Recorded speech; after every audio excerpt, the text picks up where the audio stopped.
Okay, good morning, everyone. Nice to see you here. I see Baha. Baha, you beat me here. That's okay. Good morning.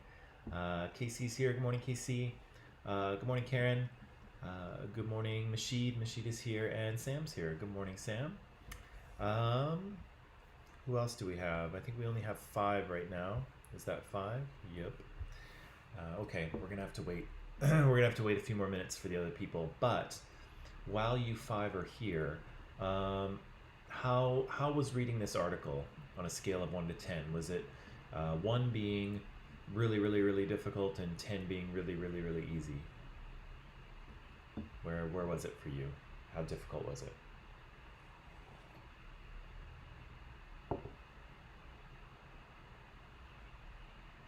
It's okay if it was difficult. Oh, it's really easy. Okay, so Casey says easy. Okay, Karen says 7. Baha says negative 1256. Okay, so I'm guessing that's really tough. Sam says 6. Okay, Manish. Good morning, Manish. Um, hello, Jenna. I'm just asking if you just joined us here. I'm just asking how easy was the article, or how difficult was the article that we just read? How difficult was it for you to read? So 1 being really, really difficult and 10 being really, really, really easy. Okay, fine. Okay, good. That makes me feel a little better. It is supposed to be a little difficult, so don't feel bad about admitting to the difficulty, because it's a difficult article for sure. Um, let's see. So who else do we have here? So Baha Sam showed up, Manish showed up, Jenna showed up. Um, okay, so maybe we'll wait. We'll wait just a few more minutes and then we'll get going. Today we'll deal with this article. We'll talk about it a little bit. I have something that I would like you to do for homework, but I'll save that for a little bit later. Um, yeah, that's kind of what we'll do today. So, and we may actually start. We may have a chance to start the social construction of race in Canada. So we may start that as well. Good morning, Erica. Good morning, Thika. Um, if you just arrived, how difficult was that article for you to read? 1 being really, really difficult and 10 being really, really easy. How did it go for you? Was it an easy read or a difficult read or somewhere in between?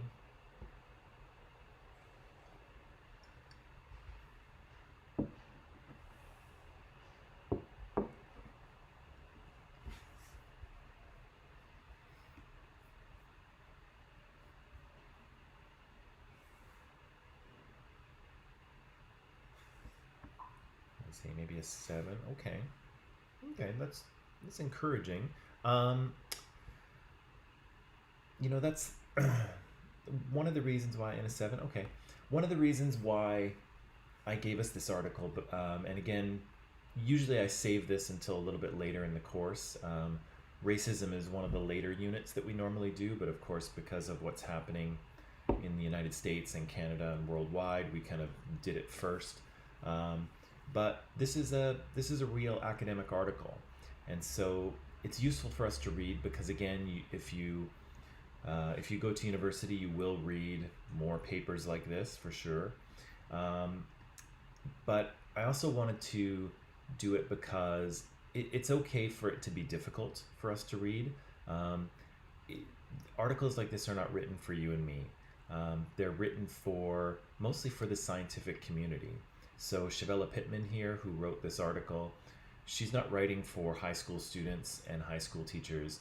She's writing to other members of the academic community to share the results of her study, right? So she's not trying to make it especially easy for us to understand because we're not her audience, right? Her audience is other academics. So if we struggle a little bit with some of the parts of that article, it's okay if we do. And it's the same thing with other scientific articles too. It's okay to struggle with them because they're not really written for us. They're written for the experts in the field, right? And that's I don't know about you, but that's not me.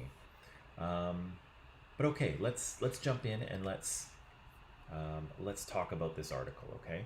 So when we finished off yesterday, we were trying to tie up the idea of structural or systemic racism, right? And so what we said was we walked through a bunch of statistics, right? We saw a bunch of numbers, and in many cases, what we saw were that people of color, particularly Black people in America, are overrepresented in terms of being in prison. They have shorter life expectancies. They have smaller net worths. Their their median household income, so the amount of money they make, is lower. And so we see one group or a few groups of people disadvantaged in many, many different ways. And again, that's how we identify systemic racism, right? We look at the broad numbers and we see what's happening, because a single incident, a single person's story might be connected to systemic racism, and we'll talk about that when we talk about the article in just a second. But single incidents don't prove or disprove systemic racism, right? Systemic racism is something that you see in the system as a whole, right? In society as a whole. And so you need ways to measure society as a whole. And that's where the statistics come in. They give us a reading of what's going on. You could imagine it like, if you're in a car or maybe an airplane, and you have the dashboard in front of you with all those little dials and needles telling you what's going on. That's kind of what the statistics and those measures do for us, right? They're kind of a dashboard for society, and they can let us know what's going on. And lots of the numbers we saw are not encouraging, right? Because they show us that we have pretty significant inequality in American society, and that inequality follows racial lines. So certain racial groups are disadvantaged, right? We saw that. And so we said that some of the ways in which this works is that we have underfunded schools, and that's of course the education system, but that's also connected to government, right? Because government is responsible for funding schools. The funding for schools comes from property taxes. And so the way in which the funding system for the school is set up disadvantages certain groups of people, right? And that's just one aspect of education. There's many other aspects of education that we could dig into where one group is advantaged and another one is disadvantaged. And so that's just one little piece of the puzzle. We said that Black Americans often have poor access to health care. And there's many, many reasons for that. In the United States, it has a lot to do with the fact that they don't have a centralized healthcare system.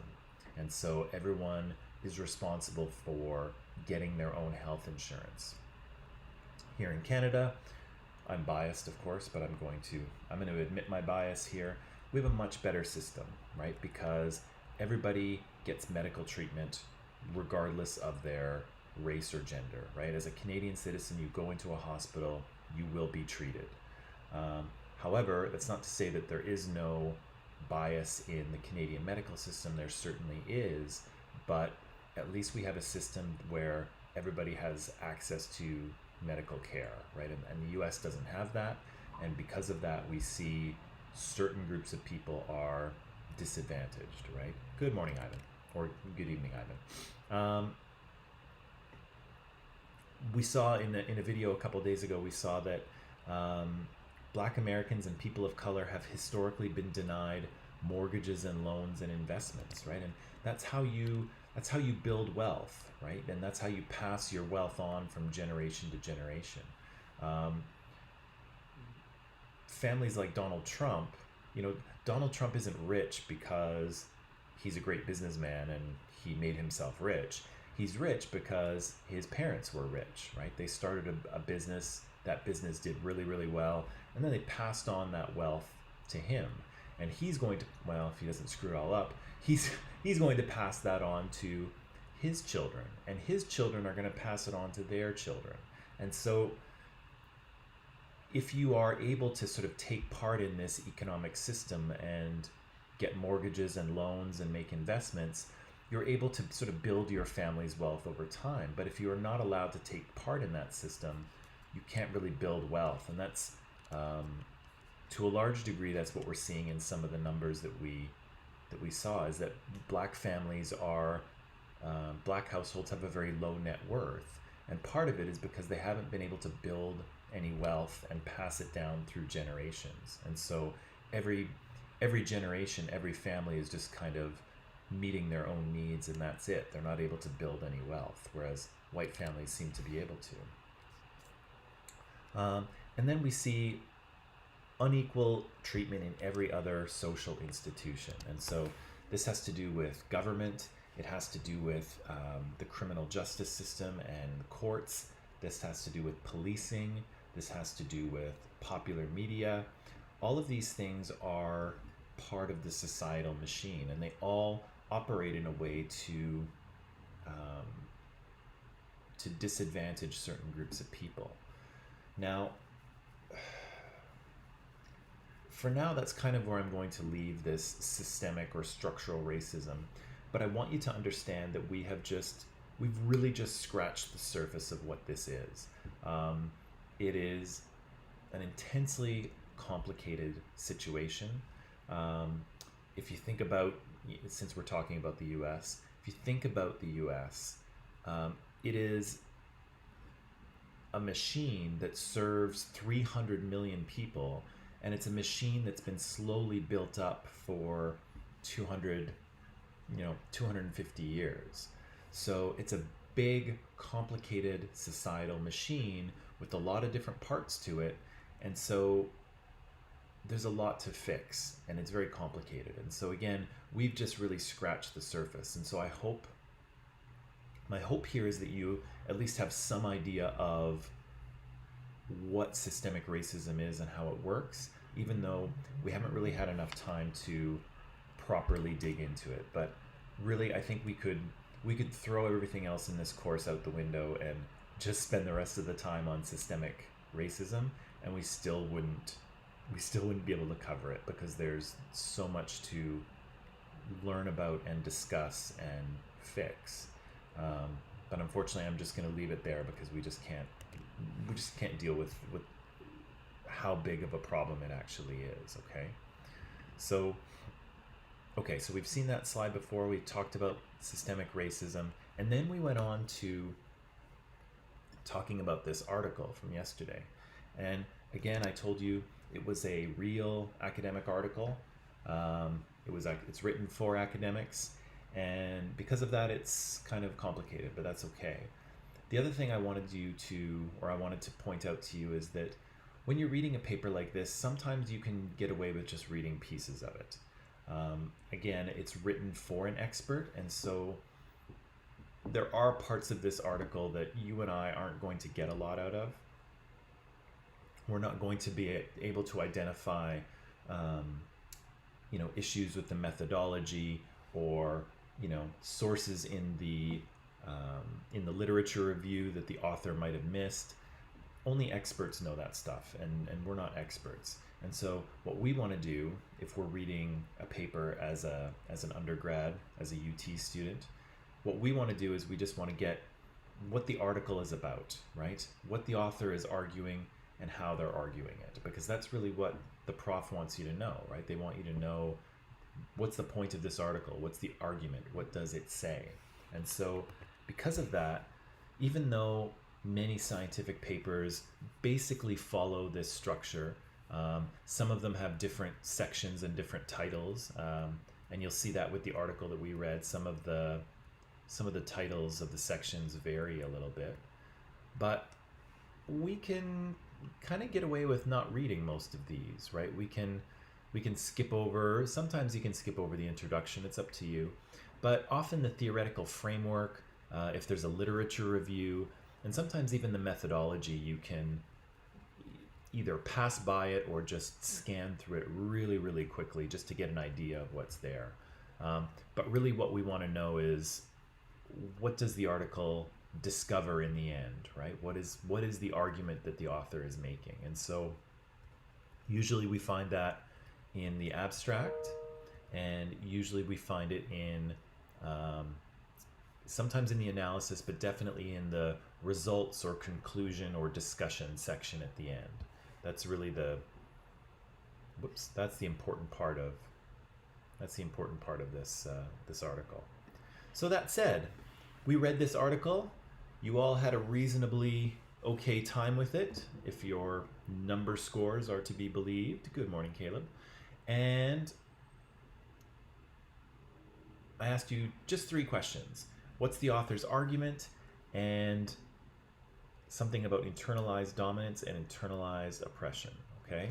So the first question I'll ask you is this. What is the conclusion? What is this author's conclusion? What is Shavella Pittman the one thing she's trying to convince us of? The main point of this whole paper. What is she trying to tell us? What did you think?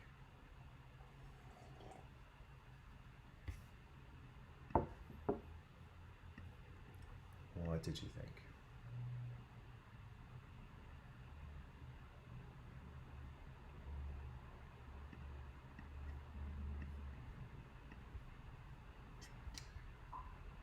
Okay, so Casey says that women faculty of color are more exposed to racism by white male students and are often challenged by them despite their authority as professors. Ooh, that's good. Nasheed says women faculty of color will face both gender and race oppression in their classrooms. Okay, that sounds good too. Karen says women of minorities are underlooked as compared to white males. Okay, that's true too. What else do we have?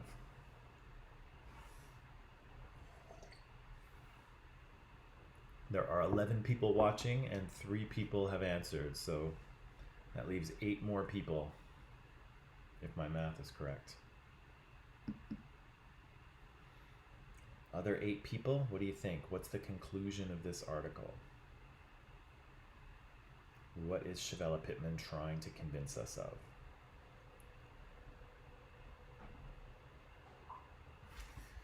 Pika says that the racism of interacting with students under authority, right? So yes, there's female professors of color are the authority in the classroom. White male students are supposed to do what they're told, but sometimes they don't. And Shavella Pittman is saying that there's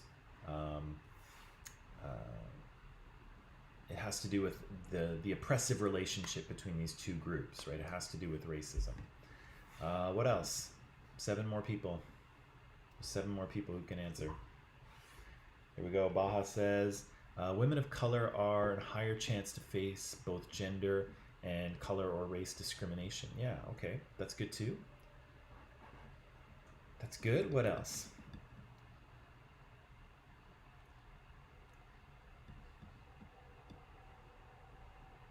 Anything else? I will step in at this point and say that really all of you are correct. Okay, so some people might have said it a little bit more eloquently or accurately than others, but I think you are all on the right track. That Shavella Pittman is saying that in a classroom, female professors of color often experience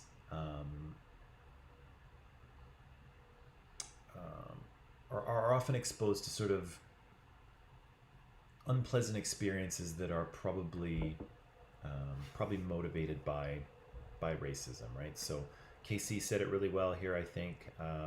They're exposed to racism by white male students. That's really good. Women of faculty of color face gender and race oppression in their classrooms. I think that's really good as well.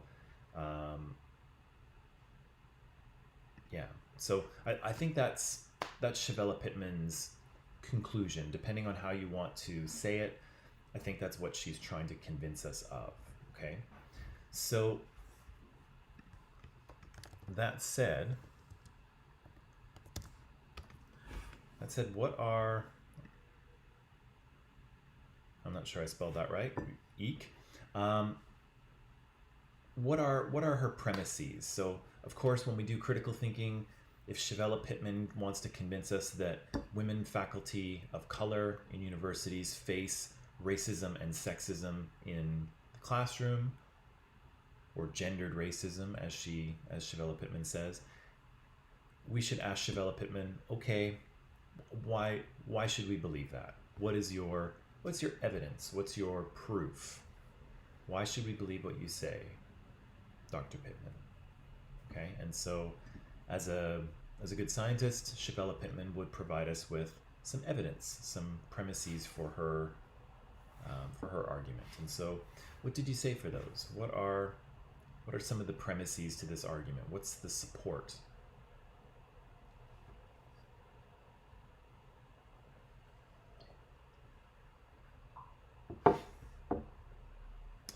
Okay, so Casey says they question their teaching competency.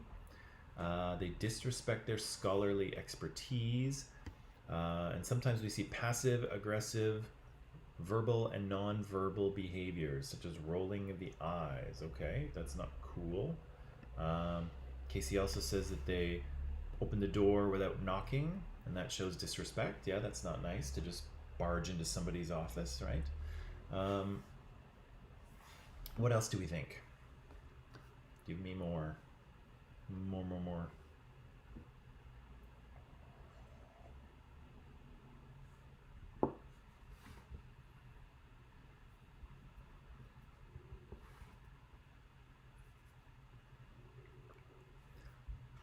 So Shavella Pittman says that these women of color who are professors experience gendered racism in the classroom. What's the evidence for that, Dr. Pittman? Why should we believe you? And so Karen says there's some stereotyping going on. I'd like to hear a little bit more about that stereotyping thing, Karen, if you want to add to it. But we see that they don't call them by their title, right? They don't call them Dr. Whoever, right? They refer to them by their first name. And so they seem to be...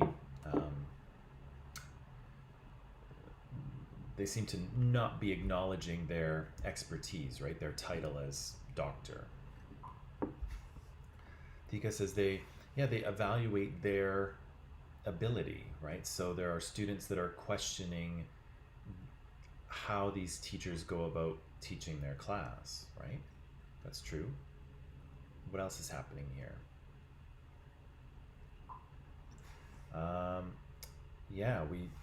Some of these professors explained that they were threatened and intimidated by students, right? They were threatened with complaints, and some of these professors were even a little bit afraid of violence, right? They felt their physical safety was at risk, right? Oh yeah, right. So there are stereotypes about how black women should be, or there's a stereotypical black woman, there's a stereotypical Latina woman, and those stereotypes are how should I explain it? Those stereotypes are sometimes almost imposed on these women of color. They're kind of expected to be the stereotype, right? Even though they're definitely not. That's true. That's definitely true, Karen. I wanted to point out one thing here with Erica's comment. They were threatened and intimidated, and they were threatened with the students threatened to complain to the university. And I did want to say, if you have a real complaint against a teacher, you should make it. If something actually really goes wrong, you should complain. You have rights as a student, but don't threaten people with that. That's not cool. It's not cool to use it as a threat to get a higher mark. That's not cool. But if you need to make a complaint, you should do it. Just not against me, please. Um, that said, okay, so we see a few things happening here, right? We see a few things in terms of a few categories of ways in which students interact with these female professors of color. And what Shavella Pittman points out is it's interesting because that wasn't really the question that she asked when she talked to all of these professors. All she did was say, "What's your experience with students?" Right? She didn't specifically ask about white students or black students or other types of students. She just said, "What's your experience with students?" And these patterns start to come out, right? These professors start to say the same thing, that they are experiencing these interactions with white students that make them uncomfortable, or that leave them questioning whether their race or their gender was a part of that interaction. And that, yeah, that shows up in a few ways. So let's jump in here. So I think we could probably say this for the arguments, and this is what you've told me so far, pretty much. Some of the words are different, but this is what you've told me. Women of color who teach in higher learning experience gendered racism in the classroom from white students. I think that's what Shavella Pittman is saying, and I think that's what you've told me so far. Now, for how you might want to organize these premises, you could divide them into 4 categories here, which I think is basically what Shavella Pittman does. You could also group the first 3, and you could say that, white male students challenge these professors in sort of academic ways, but then we also see that in some cases the women feel threatened in various ways. And so you could, if you wanted to organize this into 2 premises where they are sort of challenged academically, or they are threatened or intimidated, you could do that too. Or you could separate it out into 4. I left it in 4 here because that seems to be how Shavella Pittman organizes her paper, so I left it that way. So yeah, so we see all of this, and so let me ask you about this.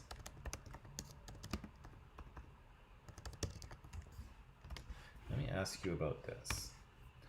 So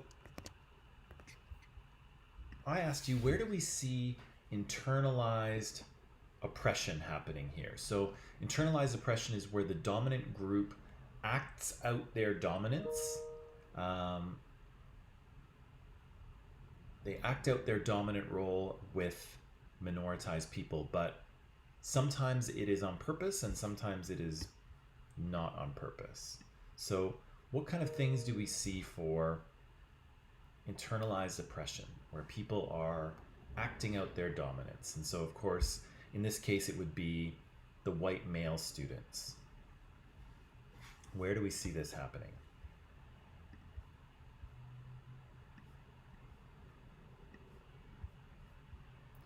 Where do we see this happening?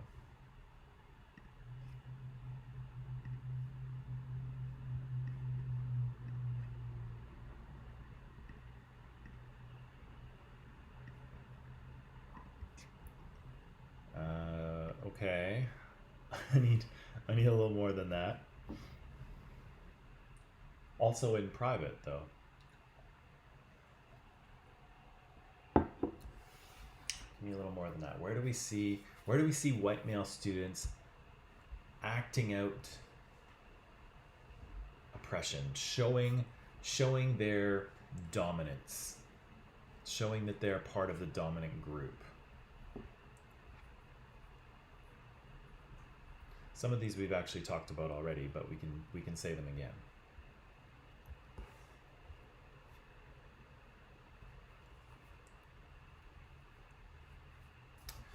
Let me see if I can think of one.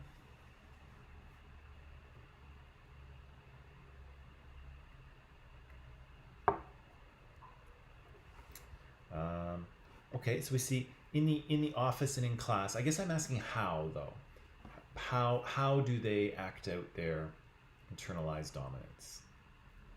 So yes, in the office and in class, definitely, but not so much a physical location, but what do they do? What is their behavior like? What is their behavior like? One of the things I'm thinking of, oh, okay, Casey. Oh, yeah, okay. Opening the door without knocking. That's very disrespectful, right? So you can imagine these women are working in their office at the university, and the student just walks into the office, right? You are supposed to knock. That's kind of how we do things here. And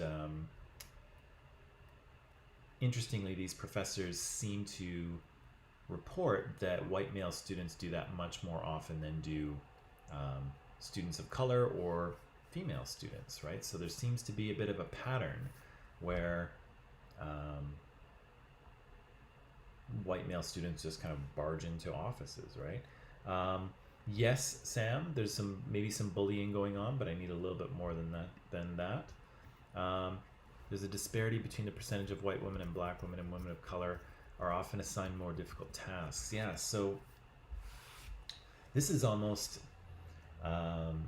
this is interesting. This is almost an aspect of structural or systemic racism, Vika. So there's actually, female professors of color are disadvantaged within the institution, within the education institution itself. And so that's almost not an internalized oppression, but that's actually a structural one. That's the way in which the university operates disadvantages these women. But that's good. Let's see.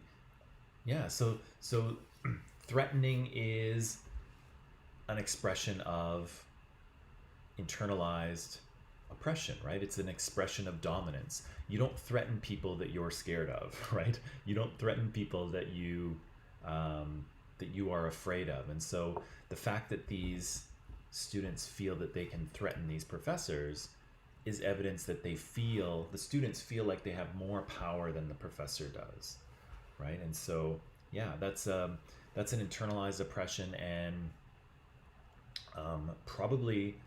definitely a conscious behavior, right? You don't threaten people by accident. You threaten them on purpose, and so that's not an unconscious one. That's a conscious behavior, and definitely not cool. Don't threaten people. They complain about their grades and then they get angry. Yeah, throwing papers in their face. Yeah, and so that's obviously super disrespectful. You shouldn't throw anything in anyone's face ever. And again, imagine the situation in the office where, it's a small office. This female professor is sitting at her desk writing or working on her computer, and this white male student comes in the door. He's standing up, she's sitting down, so there's he's kind of over her. There's nobody else in the office. Nobody can see what's going on. He's upset and he throws something at her. It doesn't sound like much. It's definitely disrespectful, but you could see how someone might be afraid in that situation, right? It's a very aggressive thing to do. And so it probably comes from internalized oppression. It comes from the idea that this student feels they have more power, or that they have power over this professor. But again, it's not an unconscious thing. This is a pretty conscious act. And again, super not cool. I was thinking, what about the white male students where they kind of like sit in the front row and they're like not paying attention? They've kind of got their feet up and they're doodling and they're not paying attention. That could be seen as an internalized oppression as well, right? They're sitting there and they're kind of communicating, I don't care what you have to say. I don't have to listen to you. This is boring. And so the fact that they're sitting there right in the front row in front of the professor, but they feel no pressure to look like they're paying attention, might suggest that, again, they don't have a lot of value in this professor, right? They don't value what the professor's saying. And not only that, they're going to show it, right? They're going to sit there and not pay attention purposely, right? Um, let's see. There's that.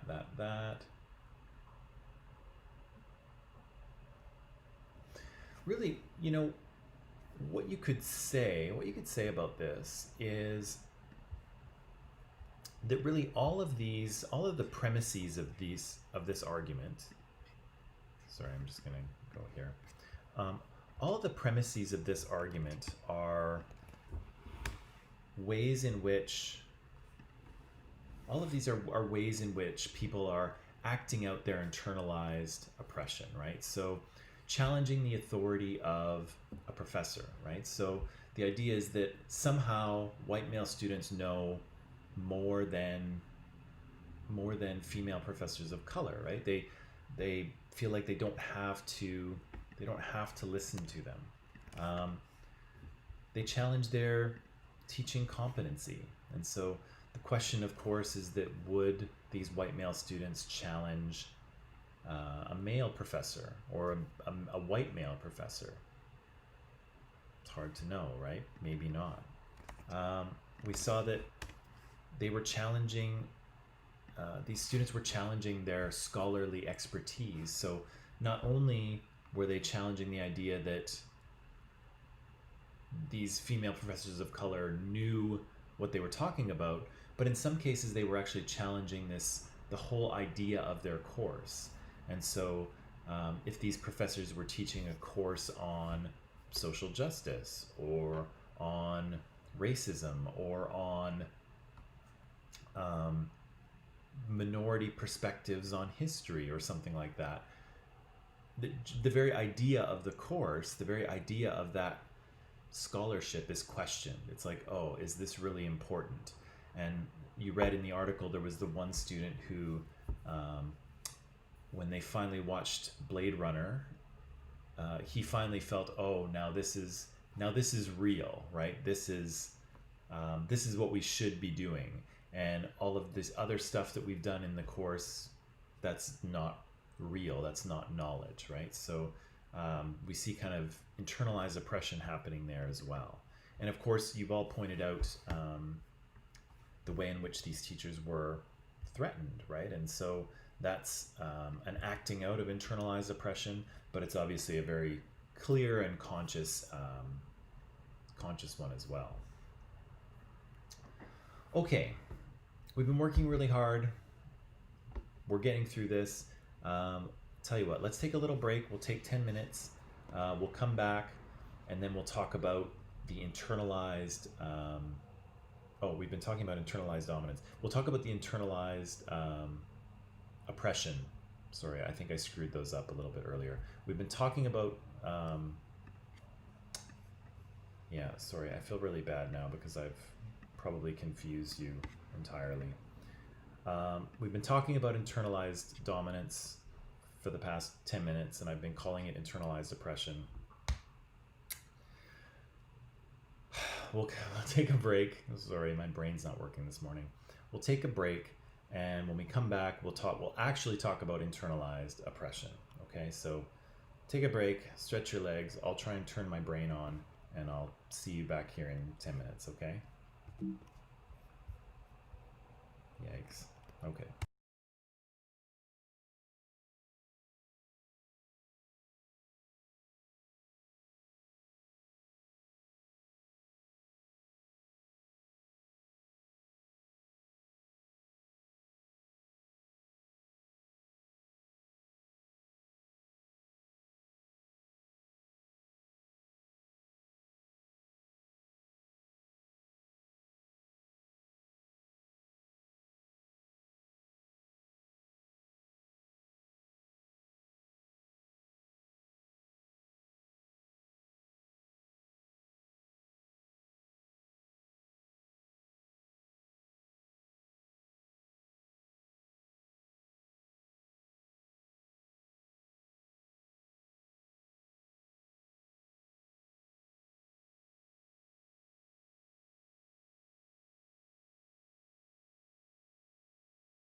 Okay, people, and we're back. So, hopefully, my brain is working right now, and we can talk about internalized oppression. But up to this point, we've been talking about internalized dominance, right? We've been talking about ways in which people in a dominant group, now in this case, the dominant groups are white people, and the dominant groups are male. Um, the ways in which people act out their dominant or superior status. And again, in many cases, this is happening unconsciously. People don't really realize that they're doing this, or they think they're doing it for a different reason. In some cases, they do know what they're doing, okay? But that's what makes working with internalized dominance and internalized oppression tricky, right? So, this is, of course, the argument of the paper we're working with, that women of color experience gendered racism in the classroom from white male students, and these white male students are challenging their authority and their teaching competency and their scholarly expertise, and in some cases intimidating or threatening them as well, right? And so what we could say about internalized dominance here is that the white male students act in ways that undermine or disrespect or challenge female professors of color. Okay, and so lots of the things that Shavella Pittman puts into her article, the pieces of the interviews that she had with those faculty members, we see that white male students are kind of doing this over and over again, right? They're questioning their competency, they're questioning their expertise, they're challenging them inappropriately. Um,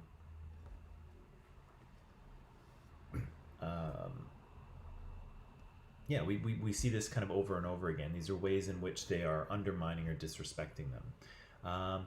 Yeah, white male students intimidate women of color. We saw a few instances where these women felt intimidated or threatened by these white male students.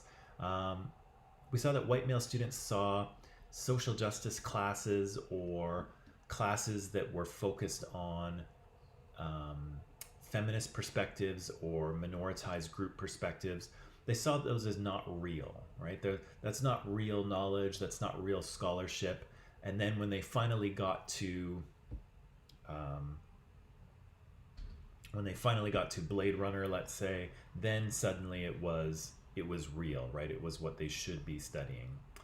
And we see lots of these are little microaggressions, right? They're little comments or behaviors that remind people of the power relationship between groups, right? And again, a lot of these happen without people really noticing them, and in some cases without even being able to tell if they happened or not. And we'll get to that in a second with the internalized oppression. Good morning, Krish.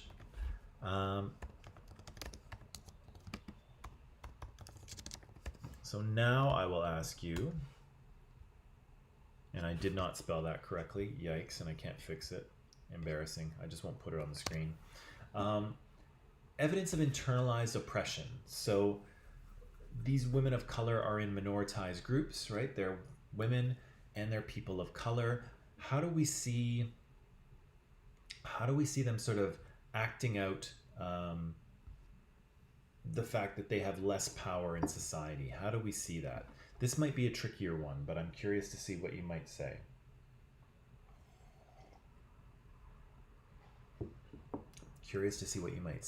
How do these women of color act out their internalized oppression?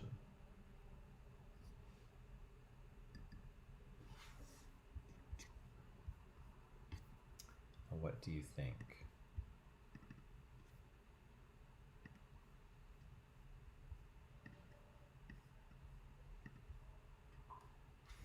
Okay, so Casey says, a Latina professor has to be careful how to behave whenever she's in class and cannot be too friendly because of issues of authority. Yeah, that's a good one, Casey. Now, I'll point out a few things with this one. Number one is that with all of these, and Shavella Pittman points this out too, with all of these, it's an issue of gendered racism. And so these women's experience is being filtered through the fact that they are both women and people of color. And it is not really possible to separate out how much of their interactions with people is because they're a woman and how much of their interactions with people is because of their race or ethnicity, right?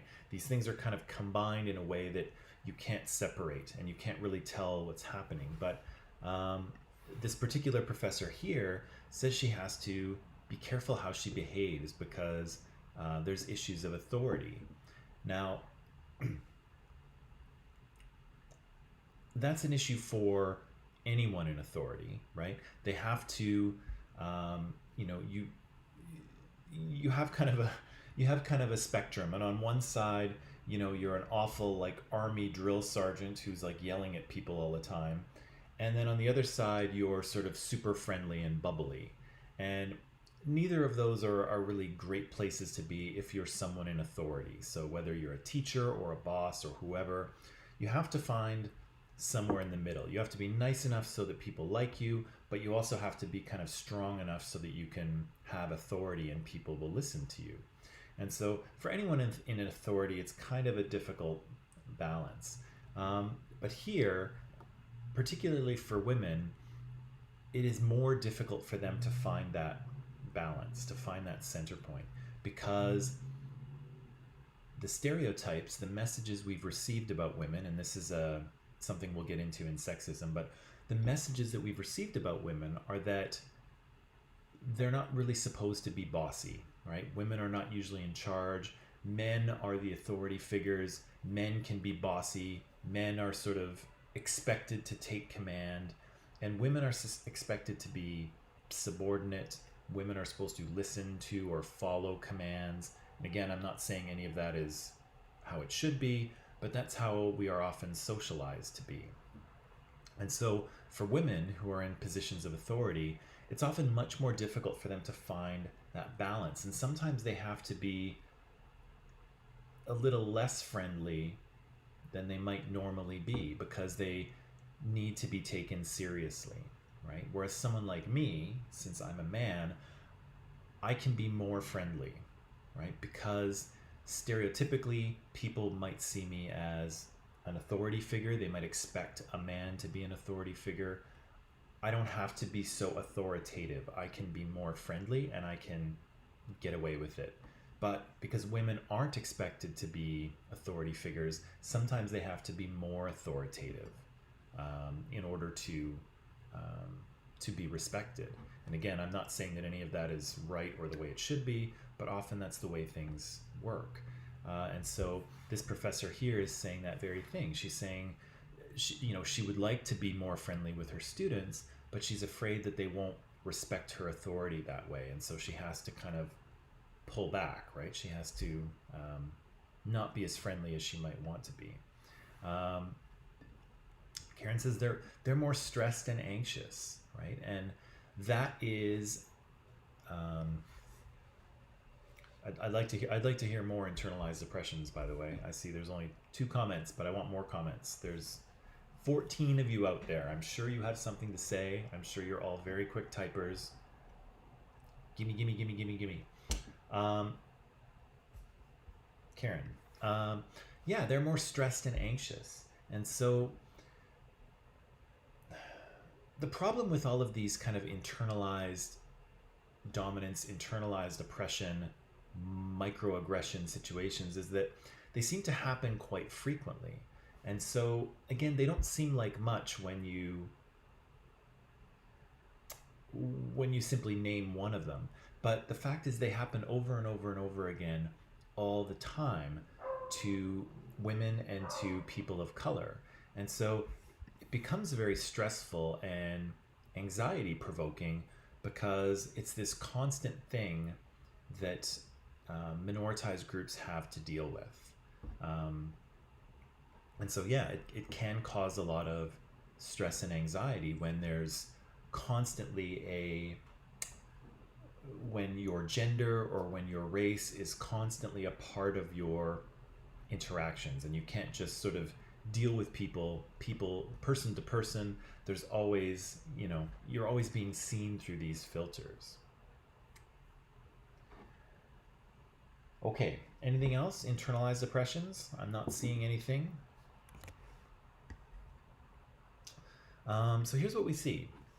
Yeah, like Karen mentioned, they're fearful, they are frustrated, they feel disrespected, and I think they're right to feel that way because in many cases they are disrespected, and in some cases that fearful feeling is legitimate, right?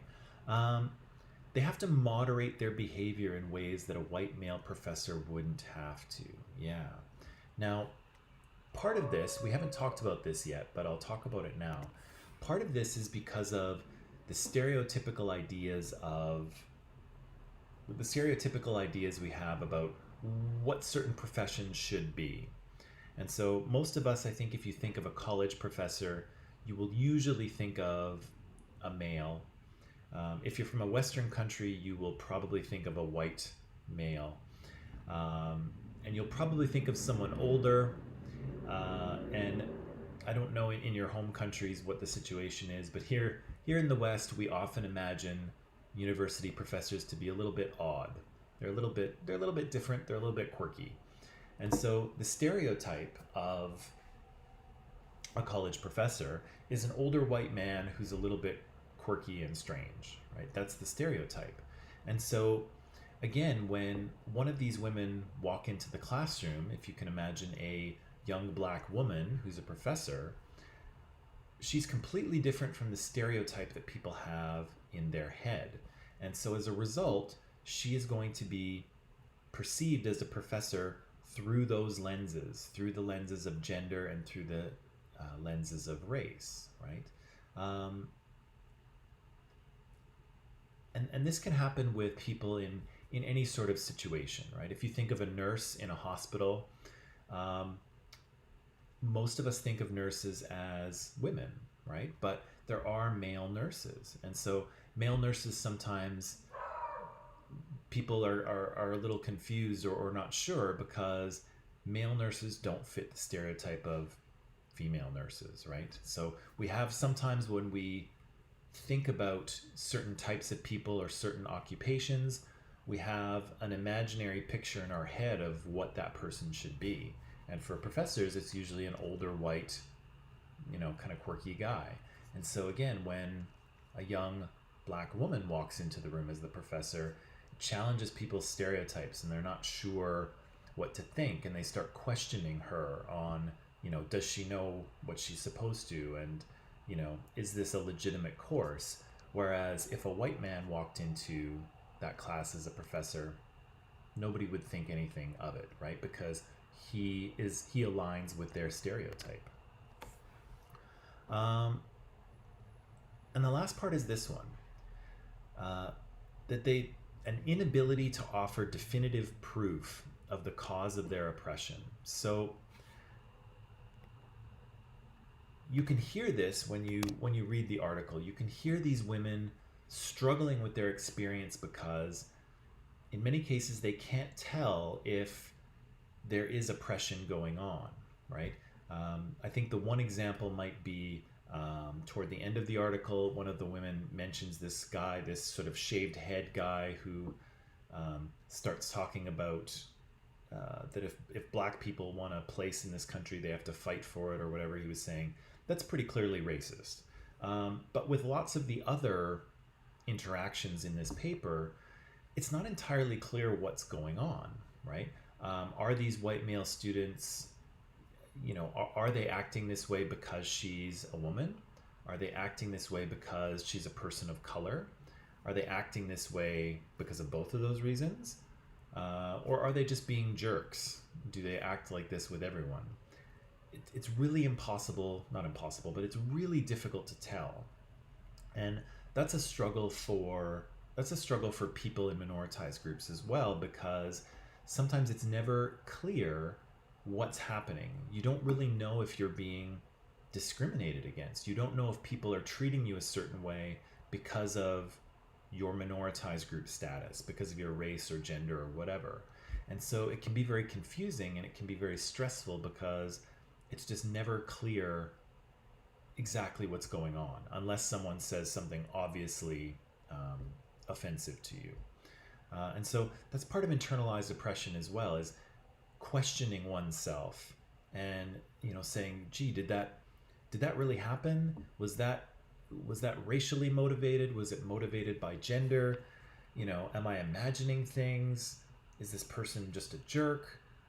It's really, it becomes very stressful and difficult to understand, and people start to question their own understandings and their own perceptions, right? And again, we'll come back to this, but this is an aspect of privilege, right? If I interact with someone out in the world and that person is a jerk to me, I never think to myself, oh, I wonder if they were a jerk to me because I was white. I never think that. But people of color always, that's always there, right? Gee, was that racially motivated? Were they a jerk to me because I am black, or because I'm Asian, or because I'm indigenous? Or was race not a part of it at all? That person was just not very nice, right? In many cases, it's difficult to know, and it's very stressful to have to constantly question your experience that way.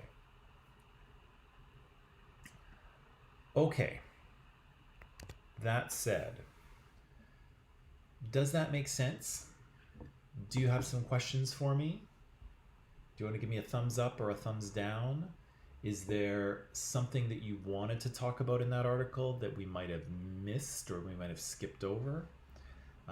Did I confuse you earlier on with that talk about internalized oppression and dominance, which is possible because I was labeling it totally wrong? Okay.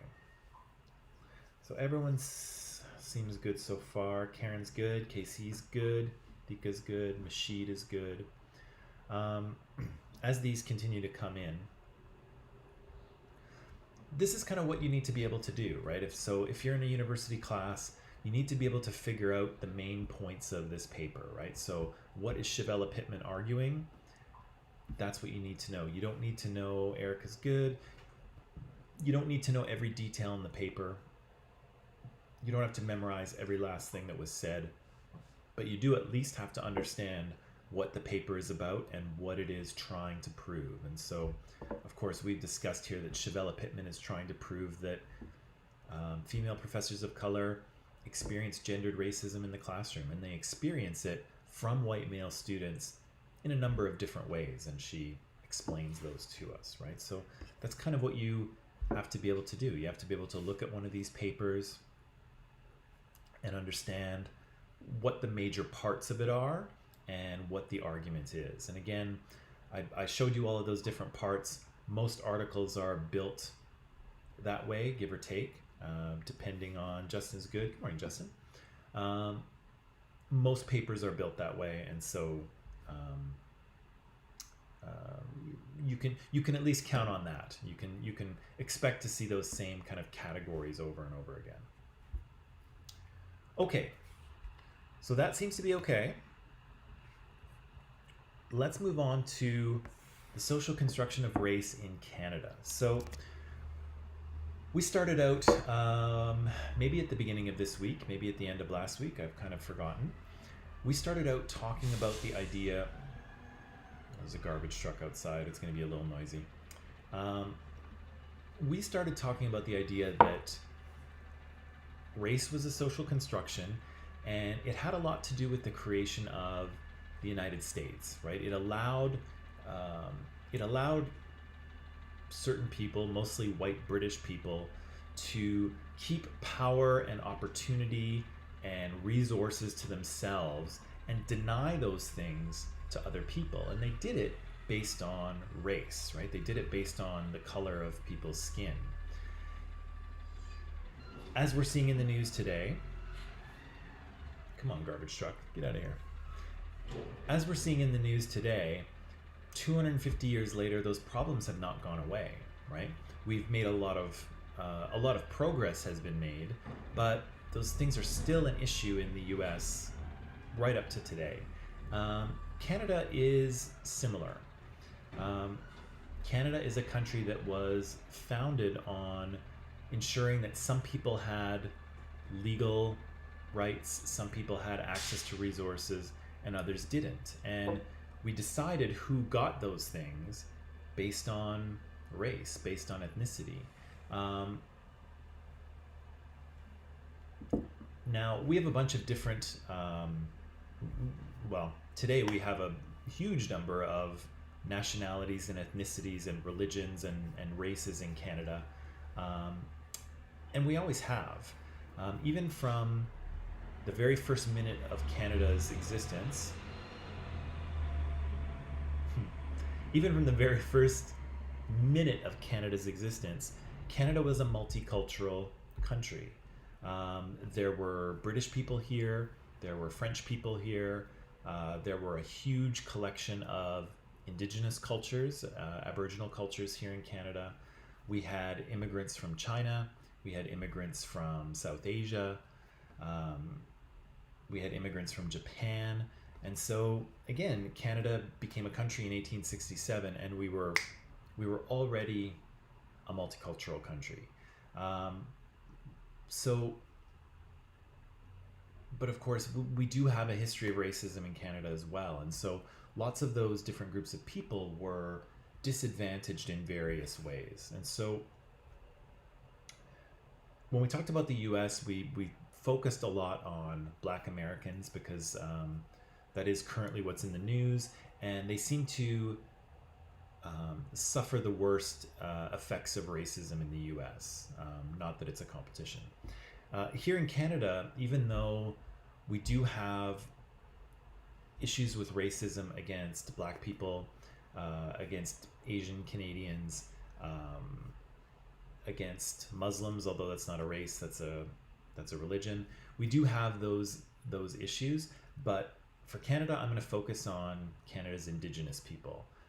Because they have suffered to a pretty significant degree based on racist ideas and racist policies. And so, again, I'm not saying that this is the only form of racism that exists in Canada, but it's the one that we'll talk about here, just to keep things simple, okay?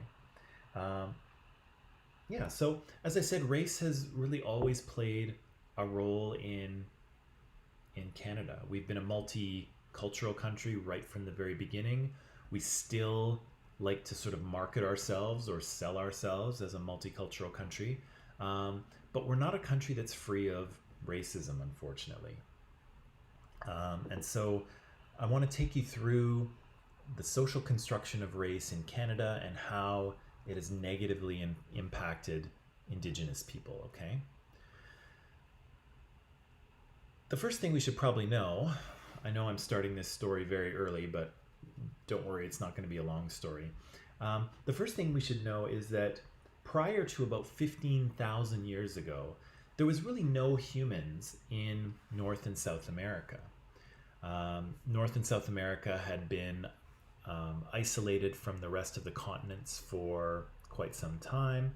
And so there were, of course, animals and plants living here in North and South America, but really no people.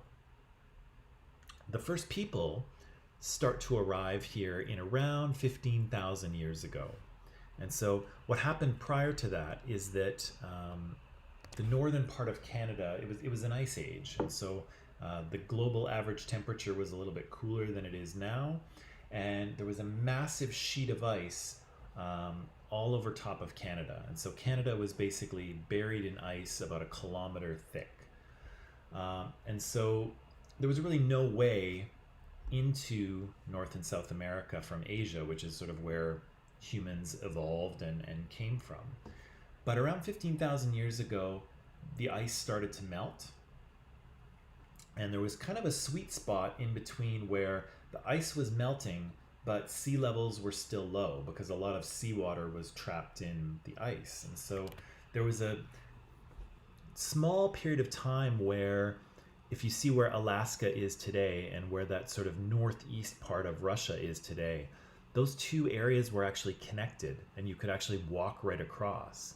And so around 15,000 years ago, people actually start walking right across. And so they kind of find their way down into North America and then into South America, as you can see. Some people kind of hop along the west coast here and populate it that way.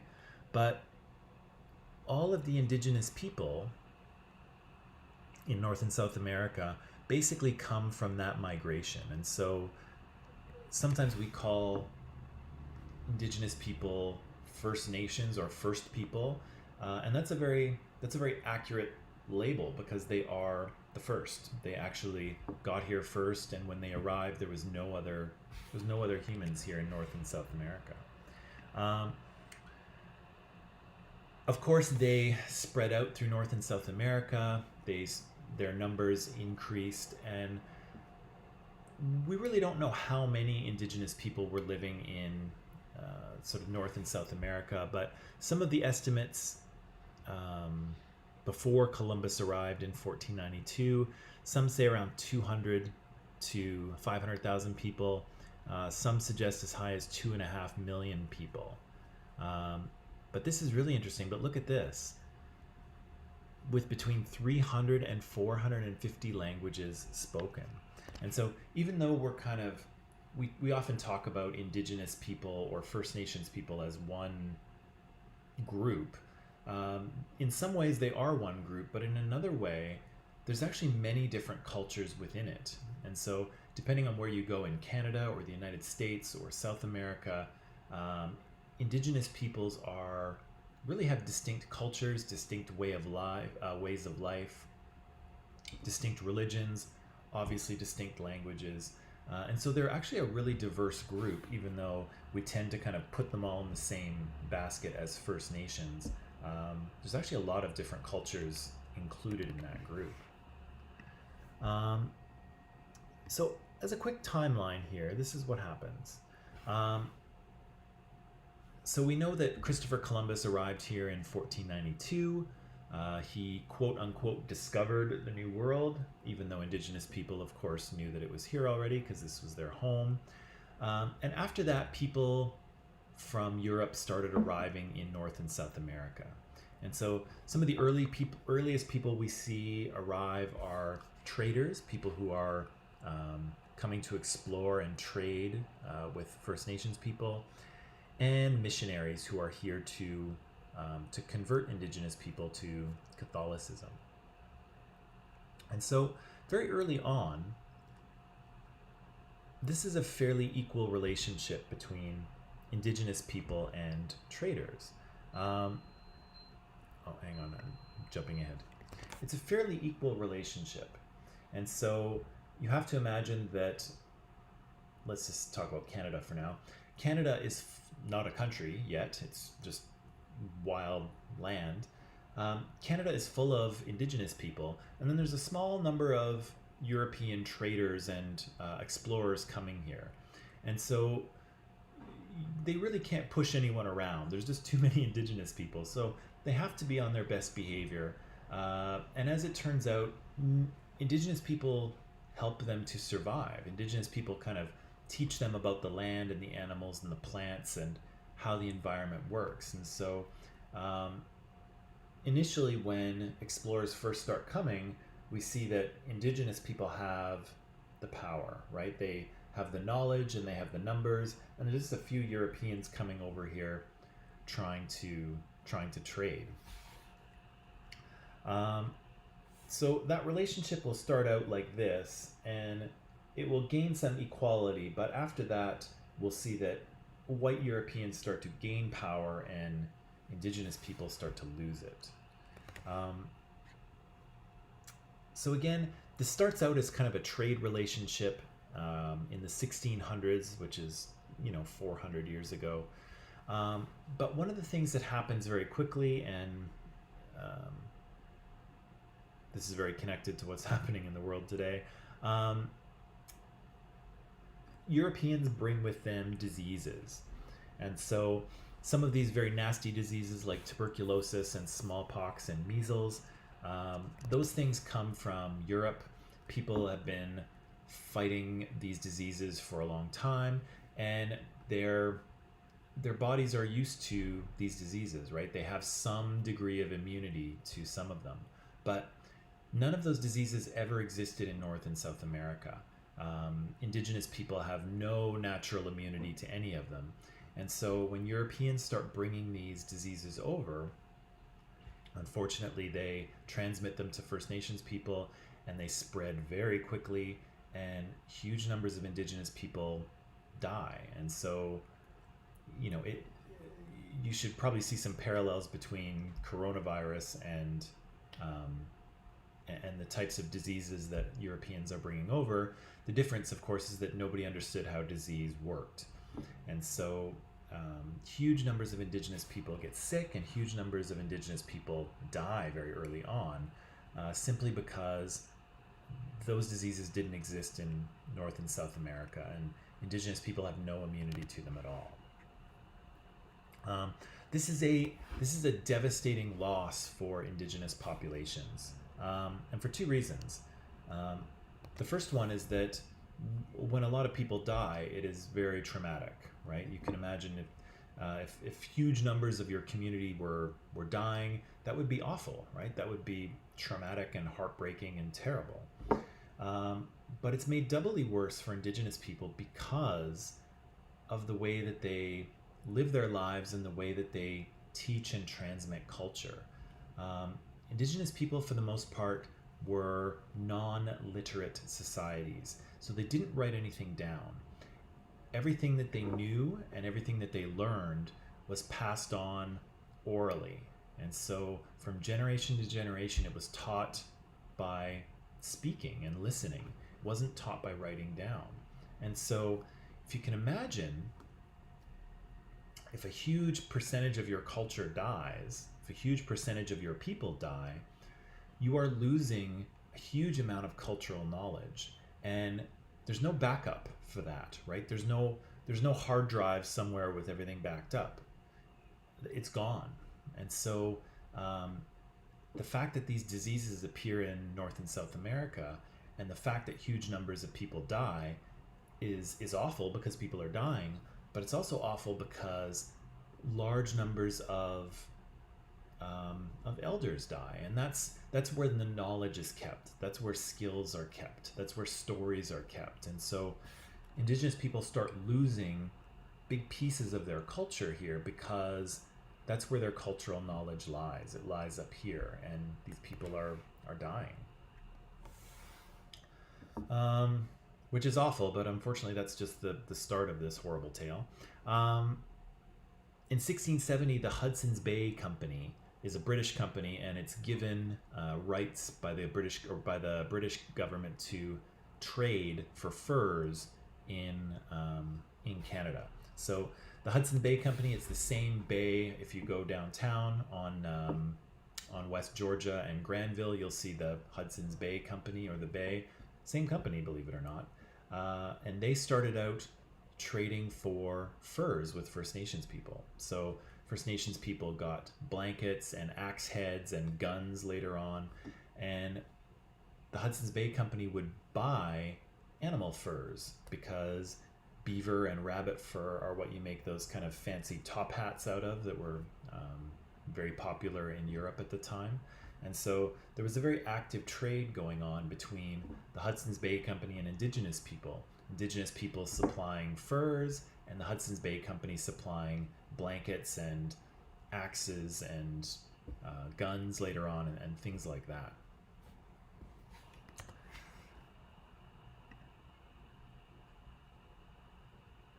Okay,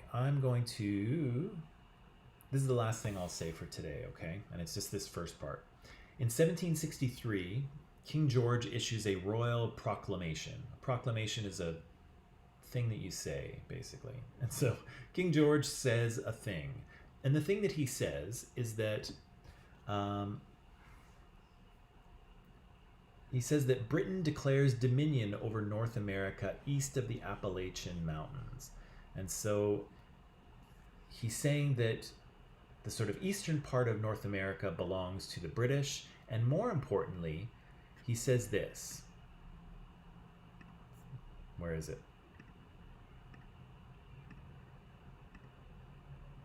Arg. Okay. He says this. Sorry, my slide is further down. He says that for people who are coming to North America, British citizens, explorers, colonists, things like that, they cannot buy land from indigenous people. Okay? So King George says that the British government will buy the land from indigenous people, and then if you're a British person and you want some land, you have to buy it from the British government. Okay? That's what they're saying. So they're saying you can't buy land from indigenous people. Only the British government can buy land from them, and then if you want some, you buy it from the government. Now that sounds incredibly boring, but it's actually rather important, because what it does is that it confirms that the British government agrees that First Nations people own the land, right? The land belongs to indigenous people, and the British government will try to get it from them. They'll try to buy it from them. That becomes important a little bit later. I know it seems not so important now, but it will become important later. Okay, so obviously there's a little bit more to this story, but I think we're basically out of time, so I'm going to leave it there. Do you have any questions, or are you good? Let me know.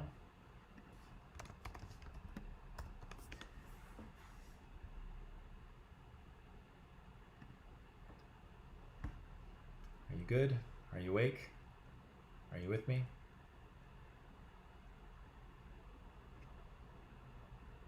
That actually looks like Sesame's asking if you're good. Baha's good. KC is good. Karen's good. Rashid, good. Sam, good. Ivan's good. Okay. Tika's good. All right, so tomorrow what we'll do, Caleb's good. Tomorrow what we'll do is we'll continue with this story a little bit, talking about First Nations people within Canada, and how race has been a factor in significantly disadvantaging First Nations people in Canada, and giving advantages to people like me. So that should be comfortable. But that's what we'll talk about tomorrow. So I will leave it there. Thank you. Oh, Eric is good too. Manish is good. Okay. I'll leave it there. We'll talk more about this tomorrow, but for some of you, I'll see you very shortly in comparative cultures. And for some of you, I will see you tomorrow. Okay. So yeah, bye.